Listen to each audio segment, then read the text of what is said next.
perdoamos aos nossos devedores, não deixeis cair em tentação,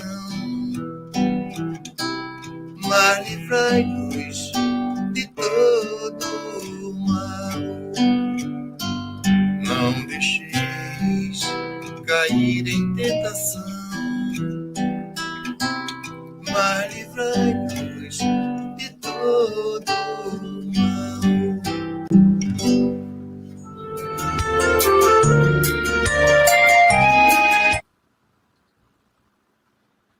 Hello, everyone. We are here again with another talk for the series of talks that we have been doing for the past 2 months from the United States Spiritist Federation. We are very happy today because we have our dear friend, Peter Hayes, here with us. Peter is the president of the Spiritist group Love and Light in New Jersey. He has done lectures on Spiritism within the United States and has participated in several of the U.S. Spiritist symposiums sponsored by the United States Spiritist Federation. Besides all that, we have been known Peter for quite some time. We have been good friends with him, his wife, his son, and we are very happy to have him here today. So, but before we start, as always, we will start with a little prayer, and then I'll give the word to Peter that will conduct to us the special talk that he has prepared for us today. So let us all elevate our hearts and our thoughts, reaching out to our Heavenly Creator, asking for the blessings, for the guidance, for all this effort that we have been doing to disseminate love and enlightenment throughout this planet. May we be inspired by the words of Peter today. Take them to our hearts, but above all, may they become actions in our day-to-day lives. We pray for all the good spirits, the benefactors that have been assisting us in this journey. And for all of those that are now joining us, may they all feel the embrace of the good spirits, and may they all be inspired to become better each and every day. And we ask permission to start this meeting. So Peter now is with you. Mm-hmm. Hi there.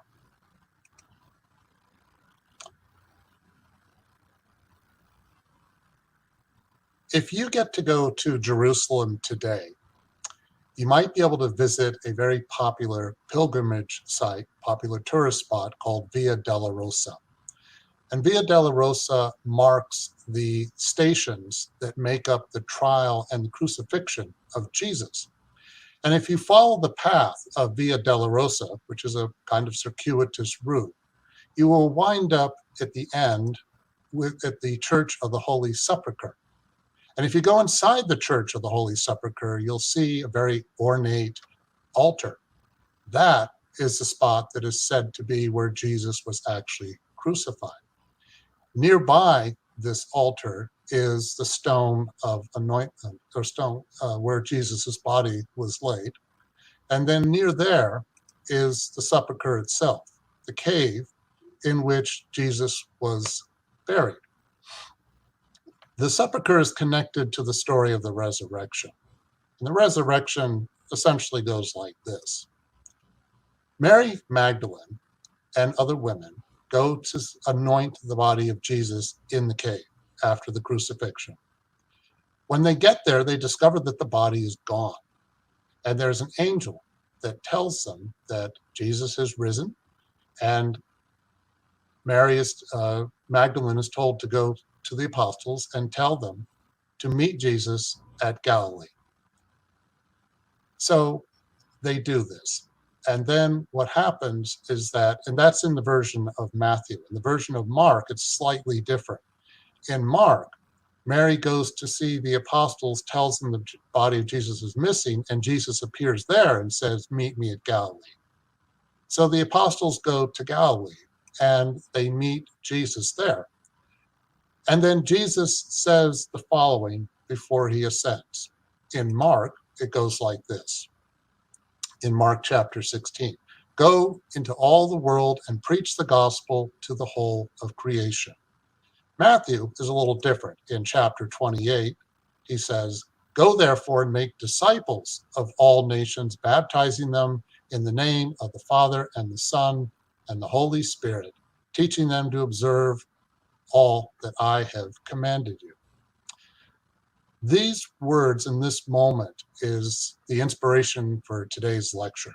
Go and preach. And I'm going to talk a little bit about what it means to go and preach, because I think there's a few different implications to this. But these words inspired in Christianity the Great Commission, which meant to engage in ministry, engage in ministry work, missionary work, evangelization, and baptism. But also, these words are having to do with the word preach.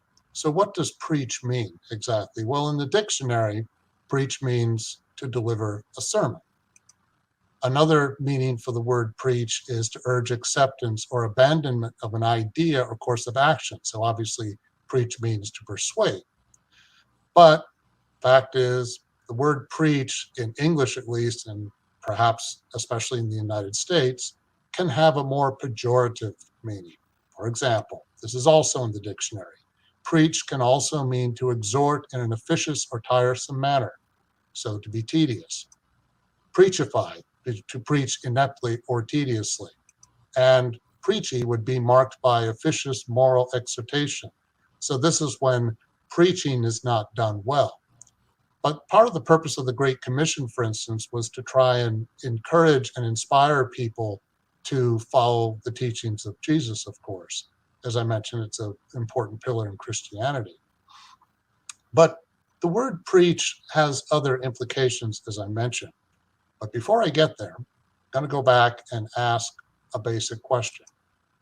Why did Jesus, after he was crucified, appear before the apostles? Why did Jesus essentially need to tell them to go and preach? Didn't they know this already? I mean, the apostles spent a lot of time with Jesus. They were blessed by his presence, by the wisdom of his words. And yet he has to remind them to carry on. He had mentioned it many times before. Well, yes, he needed to remind them for a few reasons. First of all, when Mary Magdalene discovered that Jesus' body was missing, and Mary goes to tell the apostles, some of them didn't believe it. And when Jesus appears at Galilee, the apostles are waiting, and they still don't necessarily believe it. In other words, the apostles struggled with faith. And if you look at chapter 19 in the Gospel according to Spiritism, Faith Moves Mountains, it talks a lot about the importance of faith. And the Gospel, chapter 19, starts with the story from Matthew where a father whose son has epilepsy goes to Jesus and says, "Can you please help my son? I went to your apostles and your apostles were not able to help him."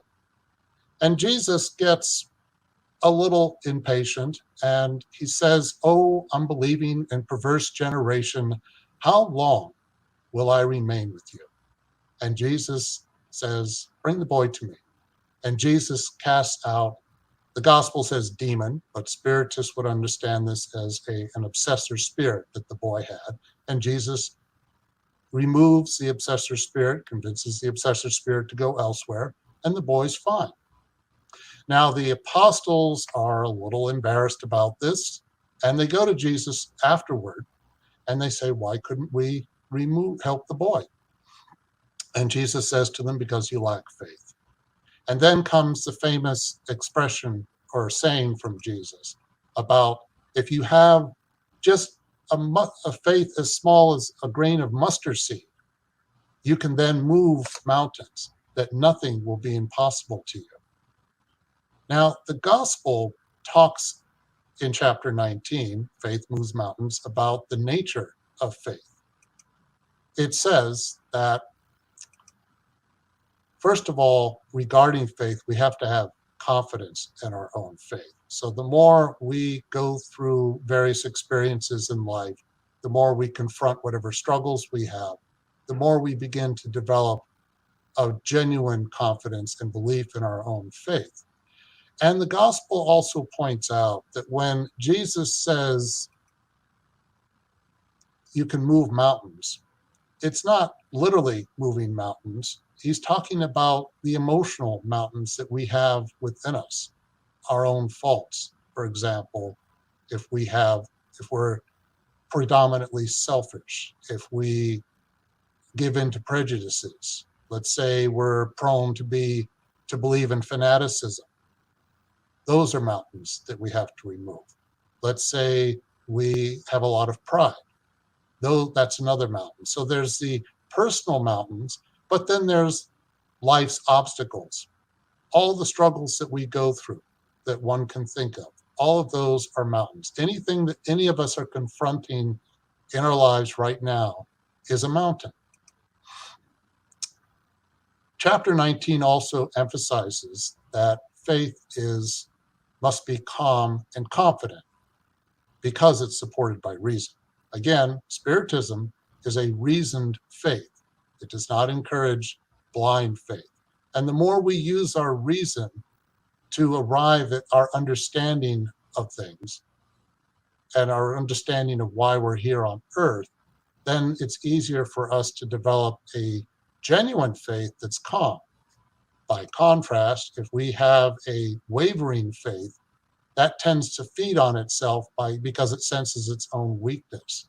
So if we're dishonest with ourselves in some way, if we're giving into blind faith, for instance, then we're more likely to have a kind of faulty faith. It's a little bit like in the chapter 7, I believe it is in Matthew, Jesus talks about our house, our emotional house, our spiritual house. Is it built on rock, which is solid, or is it built on sand, which is weak and will collapse when the winds blow, for instance? So when we have a genuine and solid faith, then our foundation is more steady. But having confidence in our faith does not mean being arrogant about it. And this is really important because there's positive confidence in which we feel more at peace and more calm. But then there's the not so positive confidence in which we have an exaggerated sense of importance.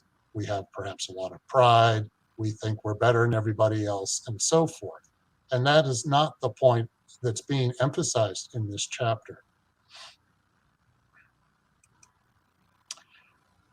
There's an interesting comment made in chapter 19 of the Gospel, which basically talks about the power of faith. And it's saying that when we develop a genuine faith, we can sort of hook into a deeper energy, as it were. And this is, for example, relevant to pass giving. If you go into a Spiritist center and you want to receive a pass, the people who are administering the passes are people who have a good heart and they are wanting to serve God. What they're also doing is, ideally, is they're turning themselves over to the power of God. Pass givers are allowing themselves to be a vessel through which the power of God can flow through to help administer the pass.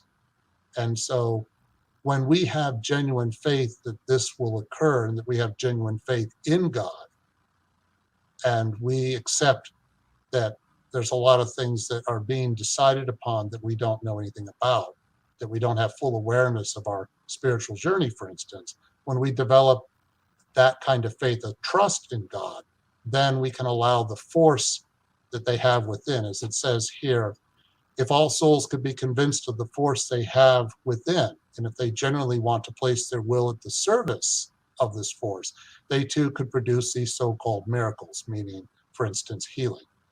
And again, the key phrase here is at the service of this force. In other words, when we turn ourselves over to God and put our faith and trust in God, then the power of God can begin to flow through us. And the gospel, according to Spiritism, also points out that it wasn't, and I don't mean to suggest before, that the apostles did not have faith. Yes, the apostles struggled with faith in Mark and Matthew and Luke and so forth, and John, but that doesn't mean they didn't have faith or wouldn't eventually have faith. In Acts, which follows the time after Jesus has left, in chapter 3, for instance, Simon Peter and John show up at the second temple, and there they see a man begging for alms, a man who is not able to walk, somebody who's been at this spot for a long time. And Peter looks at him and says, I cannot give you alms, but I will give you what I do have. And Peter holds out his arms and says, in the name of Jesus, walk. And Peter reaches and brings the man up to his feet, and the man can walk. And so the three of them go into the second temple together. And this gets noticed, and yes, this will eventually get Simon, Peter, and John into some trouble with the religious authorities at that time. But nevertheless, it's an example of how the apostles, even if they struggled with faith at one point, they eventually began to receive faith. And this is an important point about which the Gospel, chapter 19, also talks about. In order for faith to really work, we have to keep working on faith. So to be worthwhile, faith must be constantly active and never dulled by inaction. It's a little bit like a long-term relationship, a marriage, for instance. It always requires our attention and our effort and our work. Well, faith is the same way. And in chapter 19 of the Gospel according to Spiritism, it opens with the parable of the withered fig tree. So in this story, it's a parable. Jesus is on his way to Jerusalem. This is in Matthew. Jesus is on his way into Jerusalem, and he's hungry. And he is thinking about some fruit, and he sees a fig tree. And he gets a little closer to the fig tree and notices that the fig tree does not have any fruit because it's not in season for figs. And Jesus says, may you never bear fruit again.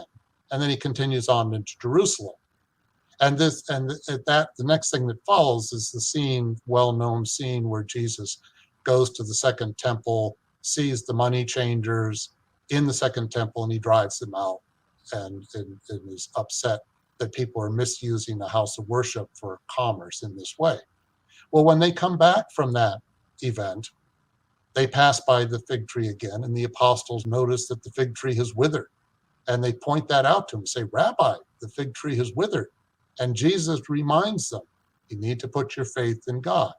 When you put your faith in God, you can move mountains. And he talks about prayer in that moment, the importance of prayer. So one of the ways we develop our faith is to constantly engage in prayer, because when we engage in prayer, it is like a telephone line to God. We are connecting to God. We're connecting to that force. What I'm going to do now is start to shift this lecture a little bit and talk about Francis of Assisi, because I've been talking about what it means to go and preach. And part of the implications of go and preach is that it's important that we put what we learn into practice and that we go out and try to be the best example that we can be. So go and preach can also mean lead by example. And there are many examples of individuals who've done this, but one of the greatest examples would be Francis of Assisi.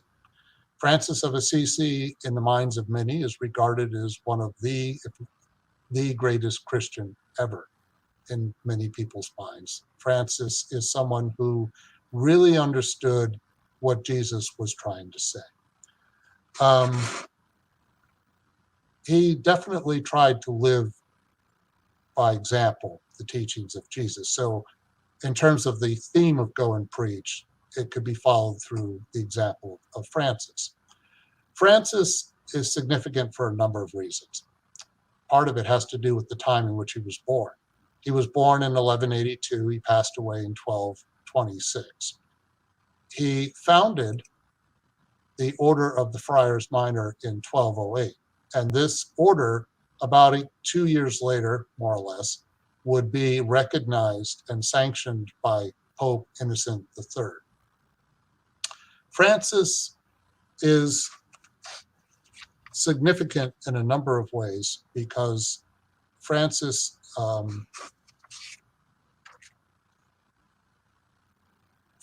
was not really interested in tearing down the church and overthrowing the church.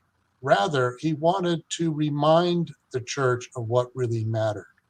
And so Francis tried to emulate Christ as best he could. And in doing so, he tried to exemplify what Christ was teaching. So again, as I said before, he was leading by example. Francis is popular among Spiritists. In the book Love Exists Among Us, a Spiritist book by Luis Gonzaga Pinheiro, he says this about Francis. He said that Francis is much loved by Spiritists because he was considered a great messenger, that he was sent to really help humanity advance. How did he do this? Mainly by making sure, by putting love at the heart of religion and making that more important than political or social issues. And this is significant because Francis lived in the medieval period. There were a few things going on in the medieval period that make the timing of his arrival significant. First of all, the church was very powerful back in the medieval period. The source of power in the medieval period was land, and the church had a lot of it. The church had become an institution by this point. More than 1,000 years after the time of Jesus, the church was very powerful indeed. And in addition to that, money was starting to get introduced into society as a form of wealth, which for some people was a very strange thing, because when you think about it, you can put your hands in land, you can feel the soil in your fingers. That makes sense. But to hold a piece of paper and say this is worth something, it was strange. And Francis, I think, himself struggled with this, which I'll touch on soon. But in terms of the life of Francis, the first biographer of Francis was Thomas of Solano. Thomas was a friend and a fellow friar, and he wrote a biography about Francis about 2 years after his death. And the reason this happened is because Francis, by this point, was a very revered Christian, and Pope Gregory IX wanted to build a church as a burial site for Francis, and he also commissioned a biography on Francis. So Thomas of Solano was picked because he was very educated. He had a great deal of knowledge about theology, and in his descriptions of Francis, there is a lot of sort of biblical references in them. But thanks to this biography, and there are two biographies actually. There was one written about 1228, 1229, and then approximately 20 years later, Thomas of Solano wrote a second biography on Francis. These are primary historic sources, and because of it, we do have a lot of information about Francis. Francis, again, was a revered saint, but the significance is how he got there. How did he become the Saint Francis that is so deeply admired and loved? His journey is an interesting one, because if you look at his early life, you wouldn't necessarily imagine at all that he was going to wind up for the greatness that he accomplished. Francis was born in 1182. He was the son of a rich cloth merchant named Pietro de Benedone. And Thomas of Solano talks about Francis's early life, and it's not really a compliment. He says that Francis was basically spoiled. So it says his parents reared him in accordance with the vanity of the age. In other words, his parents were well-to-do and they pretty much indulged him. And Thomas of Solano goes on to point out that children of the well-to-do are often slaves of sin by displaying nothing of the Christian religion in their lives and conduct. They would just settle for the name Christian. So, in other words, they were people who would go to church. They probably supported the church, certainly, but they were kind of going through the motions, and one can just imagine how they behaved outside of church. But these descriptions, as harsh as they can be, are probably how Francis saw himself too. And yet, that doesn't mean that he wasn't prepared. In chapter 19 of the Gospel According to Spiritism, it does talk a little bit, or hints at, that some people, because of past lives, because of in previous lives they prepared for this, they may be better prepared to develop a genuine sense of faith. I'll put it this way, they could be more hardwired for faith. And Francis displayed examples of being more hardwired for faith, but not in the very beginning. If you look at the first 23 years of his life, from the time, say, he was a teenager up to about the age of 23, Francis was basically kind of a party animal. He wasn't mean, he wasn't vindictive, but he wasn't really doing much. He was like that withered fig tree. He was not producing anything of any great significance. But this was about to change. It happens when Francis is about 20. Francis is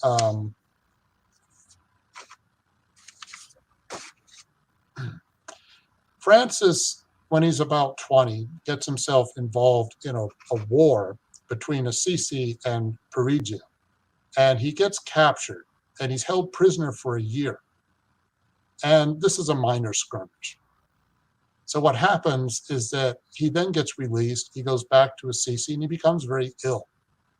He recovers, but when he recovers, he starts the beginnings of a change which Thomas of Solano, in his biography of Francis, comments on. Francis recovers, but he's also depressed. Francis is kind of floundering, and he's looking around. He looks at the world around him. He sees the physical world. He sees the beauty of the flowers and nature, and it doesn't really mean anything to him. And he's beginning to question what it means to, pardon me one moment, my cell phone. Francis is starting to question his world.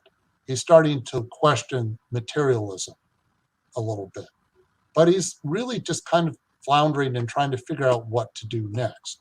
So what happens is, roughly about the time he's 22 or so, Francis decides he's going to become a knight. And he gets involved, or starts preparing to get involved, in a minor skirmish. And a couple of things happen here. He's about to get involved in a minor skirmish in Apulia, which was a fight between Frederick II, king, and papal forces. So again, the nobility and the church were often struggling with each other. And Francis decides he's going to fight for the papacy. What he was really interested in was trying to distinguish himself as a brave knight. This was the medieval period, after all. But a significant thing happens, and it also reveals that Francis was absolutely a medium. Francis is getting ready to get involved in this other war, and yet he gets a communication. Thomas of Solano attributes it to Jesus, and the communication goes something like this. A voice asks him, Francis, "Who can do more for you, the servant or the Lord?" And Francis says, "The Lord." Then Francis thinks to ask, "Lord, what do you want me to do?" A little bit like Paul of Tarsus, when Paul encounters Jesus in Acts, Paul says, "What do you want me to do?" And the reply is, go back to the land of your birth because I will fulfill your dream in a spiritual way. Thomas of Solano finds this moment significant because he says, in effect, that Francis traded his physical weapons, his fleshy weapons, if you will, for spiritual weapons. So Francis has no idea what's coming next, but he gets out of this war. He says, I'm not going to fight, and he leaves and he goes back to Assisi. But things are starting to change. He's starting to change from within. He begins to spend more time in solitude. There's an incident, a story, for instance, that he was with a friend. They go to a cave, and Francis talks about hidden treasure in the cave, and he's really talking about God, because Francis was praying, and he goes into the cave and he would pray to God by himself. He would pray. So Francis was doing this more and more. But also, Francis decides to go to Rome with a friend. And while he's in Rome, he's about to enter a church, but he sees a group of poor people outside the church who are begging for alms. And Francis decides to join them, which embarrasses his friend a lot. But Francis spends time, he eats with these group of poor people, he begs for alms along with them. He was trying to be more connected to them.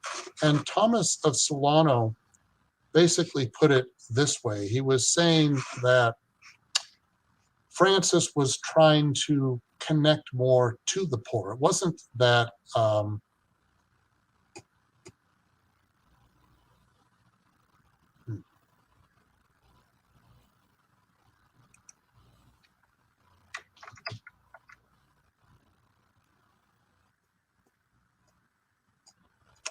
one moment.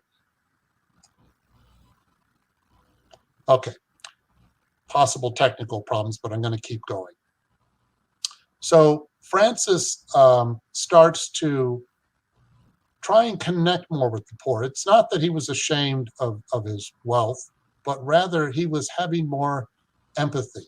He was beginning to connect to what Spiritists are very familiar with, that all people are our brothers and sisters, regardless of who they are.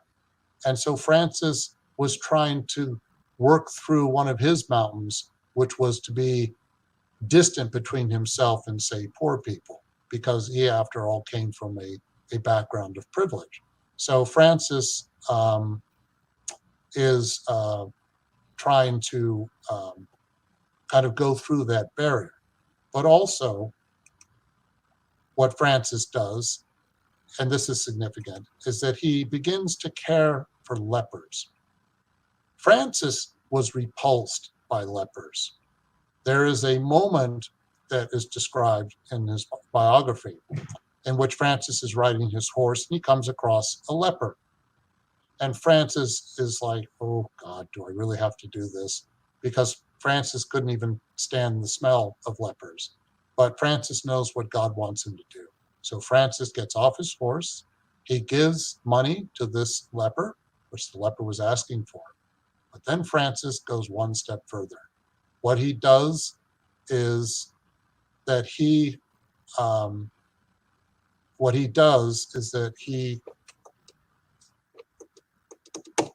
one moment.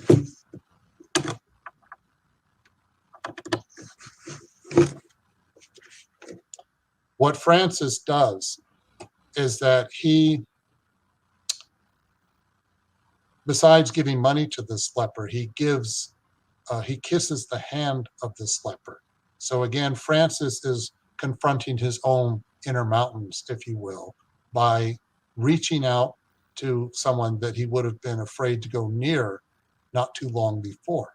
And this begins to free Francis. So then what Francis does is that he has a significant moment. The next thing that happens to him is that Francis does work for his father. And he goes to a nearby town close to Assisi to sell cloth for his father. So he rides on his horse and he sells the cloth. And then what happens is that Francis sells the cloth, gets the money, but he also sells his horse. Horses were valuable back then. So Francis now has to walk back to Assisi. Why did he do this? Well, it so happens that as he was walking back to Assisi, he passes by an abandoned church, San Damiano. And Francis goes into this abandoned church and decides to pray. So Francis, while he's praying, receives another message. And the message is basically that Francis receives a message from Jesus saying that, as you can see, my house is in ruins. I need you to rebuild it. So Francis is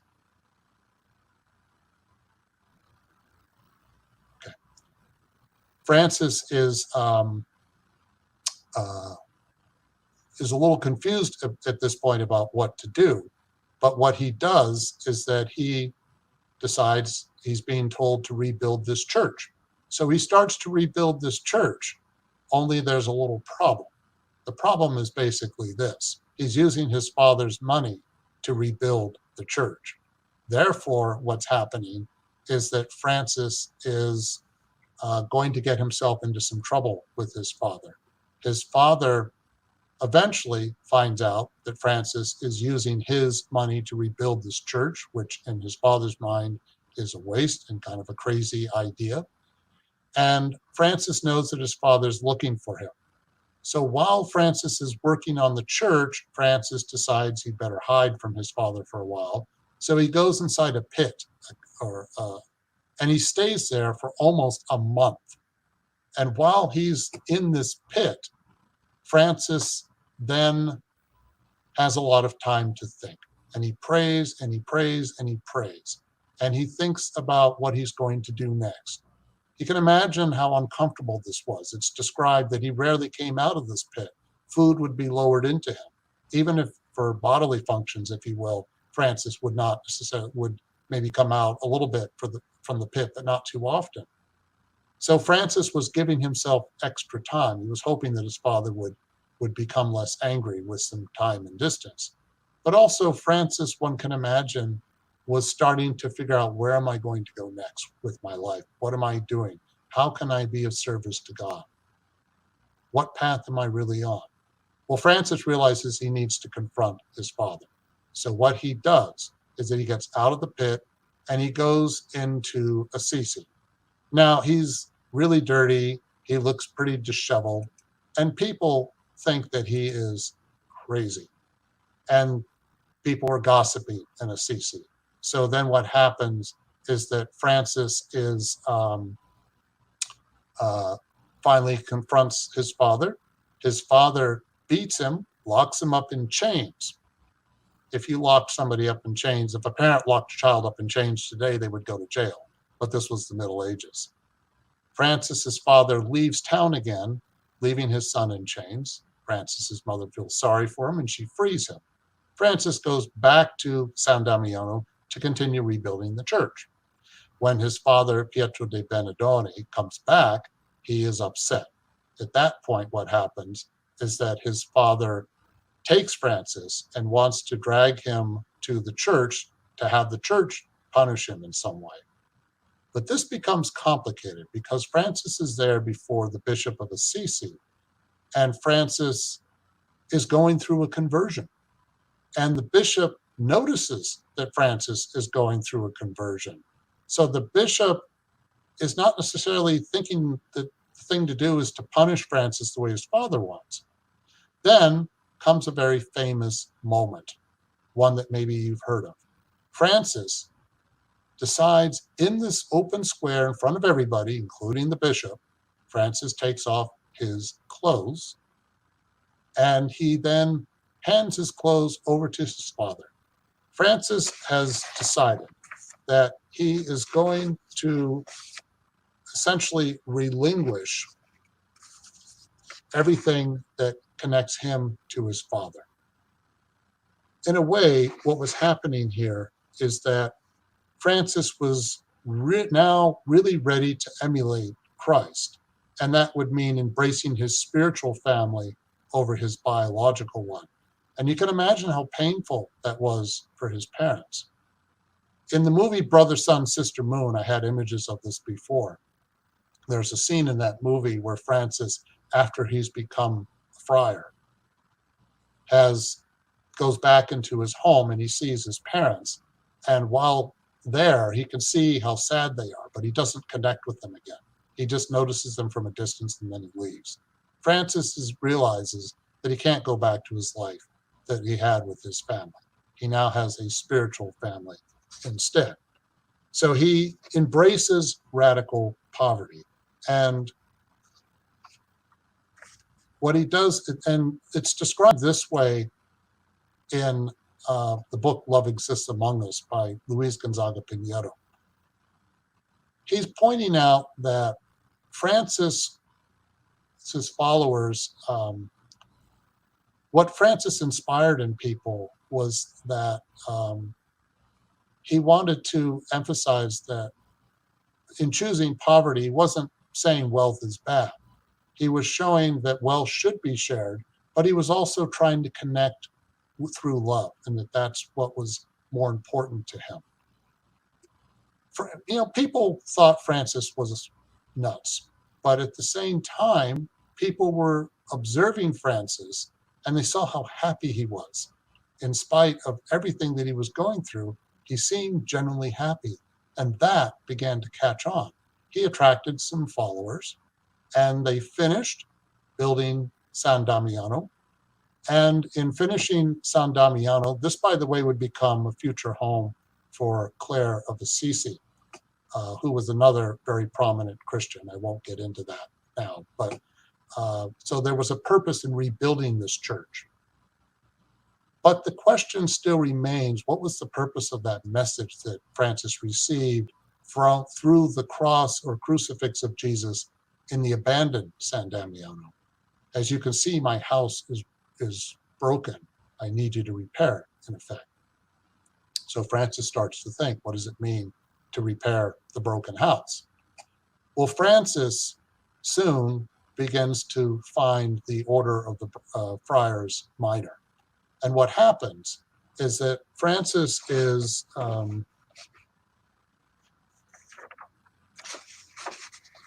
he goes to a feast in St. Matthias. This is about the year 1208, by the way.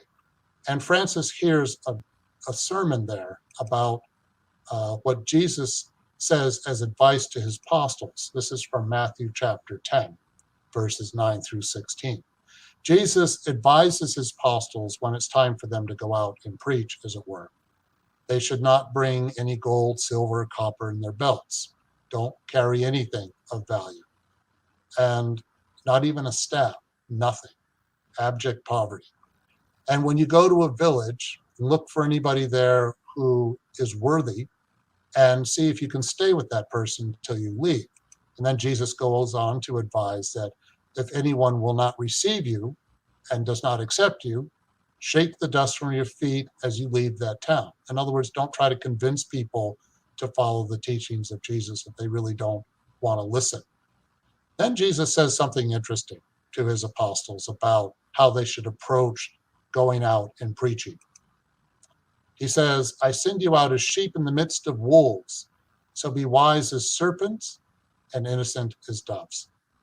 In other words, Jesus was saying, be kind, be gentle, but don't be naive. And the gospel, according to Spiritism, chapter 19, Faith Moves Mountains, picks up on this. It talks about the way in which it is important to be able to be practical. In other words, if you carry much in terms of money and things like that, you're putting yourself at risk. And Francis did get beaten up, by the way, early on in his efforts to carry out the teachings of Jesus. So Francis finds the order of the Brothers Minor. And then by 1209 or so, they decide that they need to go to Rome to visit the Pope, if they can, to see if they can get the Pope Innocent III to bless their efforts. There are some practical reasons for this. Francis and his followers, there were about 12 of them, were trying to start a new movement in a way by emulating the teachings of Jesus. There was a strong risk that they could be labeled as heretics. So as a result of that, what happened is that Francis wanted to make sure they got the blessing of the Pope. So they go and they see Pope Innocent III. And at first, the Pope is a little reluctant about this. In the movie Brother, Sun, Sister, Moon, which is about the life of Francis, the way they showed this scene is that Francis and his fellow brothers go into this elaborate, ornate church, and there's all this clergy around who are the upper echelons of the church, and they all look like kings and princesses and so forth. And they're all staring at Francis with some suspicion and so forth. And then what happens is that Francis and his followers eventually are able to get a meeting with the Pope. And the Pope, historically speaking, this is what happened. The Pope took a while to be convinced, but he finally realized that Francis was genuine. And eventually, by 1210, Pope Innocent III blesses the Order of the Friars Minor. So in the movie Brother, Sun, Sister, Moon, the depiction of it is that the Pope talks about how Francis in many ways understood Jesus better than most people do, and that the institution of the church had taken over, it become too powerful almost for its own good. But that's how it was. And the Pope in the movie, this is not historically accurate, by the way, but in the movie, Pope Innocent III gets down on his knees and kisses Francis' feet as a sign of humility and reverence and for what Francis is doing. Again, Francis was not interested in tearing down the church at all. So when he got the message at San Damiano before, through the crucifix of Jesus, the message was, as you can see, my house is broken. So Francis eventually was led to understand that he had to emulate Jesus as best he could and carry out the works of Jesus by example. Again, another idea of what it means to go and preach. And by leading through his own example, people would begin to understand that, yes, indeed, Francis really understood what it meant to what Christianity really means in practice. I'm going to conclude, but I'll mention a couple of other things. The Gospel according to Spiritism talks about this theme of teaching through example. The more we show through example, not lecture, not tell people you should follow God, but just live by example, the more that's liable to touch the hearts of others. And that's really what it's all about. We don't have to go out and convince anybody through words. We need to do it through actions. And the more we do that, the more we develop an unshakable faith and hope, and people will begin to see that. Not that we're trying to do that. First and foremost, we just need to be the best that we can be as individuals. Luis Gonzaga Pinheiro, in the book Love Exists Among Us, emphasizes that Francis was the gap, the bridge between heaven and earth, and that divine thought sort of flowed through him or materialized through him. It could be understood through him. And that anyone who had an affinity with what Francis represented could also connect to this same divine force. Francis put it this way himself in a letter. There aren't too many letters from Francis that survive, but there's one that was to his entire order. And he says, only through the Spirit can we connect with God. The Spirit is the one who makes the Word of God come alive. In other words, the Spirit is key. And that idea gets touched upon in question 11 of the Spirit's book, which says that humans will see and understand God when their minds are no longer obscured by matter, and when they have come closer by striving for perfection. In other words, the more we tap into this force that I mentioned before, the more we can begin to connect and the more it begins to open things up for us. Francis certainly understood this. And what Francis was able to do was in this way, the real way you comprehend God is by doing your best to emulate good works through faith and so forth. Thank you.